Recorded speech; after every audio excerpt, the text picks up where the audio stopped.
understanding is the majority of us are business owners on this call.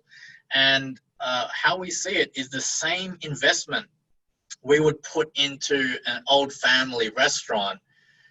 We'd put in maybe several $100,000, fitting it out, getting it all set up, getting the place, and then hiring staff. And, we normally would have to put in a couple of years' work to get it off the ground.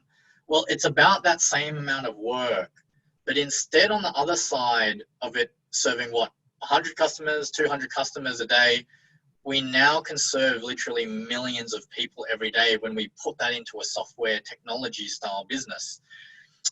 And there's a statistic that shows that Instagram was purchased when it had only 13 employees. Yeah. Just a question out to you all. Does anyone know how much Instagram was purchased for? All right. Well, so it was actually $1 billion. Yeah. So can you really imagine that 13 employees, right, who can barely run a Gloria Jean's cafe, and they were able to build that software and sell it, for $1 billion, obviously, to Facebook. Okay. So, this is a completely new ball game that we're in.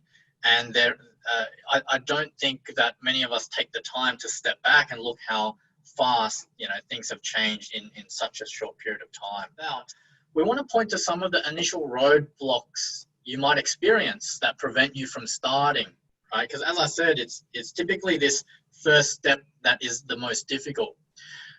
And what we see is, so these first two are quite linked, right? Many business owners don't know the potential return on investment that they're looking at. But secondly, that's connected with, they don't have any guide whatsoever on the level of investment required. So they sort of think, I have this idea, but I don't know, is it going to cost $10,000 or $1 million, right? So that really limits them to take a more sort of centered decision-making process, yeah? Thirdly, they feel they need to be technically savvy to innovate. So we're going to talk a little bit about that. There are many ways that you can work with others to build that type of technology solution. And then finally, and this is one of the biggest ones, is your being. We call it your way of being. You can call it your mindset. It's, are you having a reactive rather than a proactive mindset? The fact of the matter is that you're always going to have certain circumstances and things come up, as a business. But it's the people who even slice out one day a week, half a day a week to start building their innovative technology. That's typically what we find it takes for people to shift gears in this way.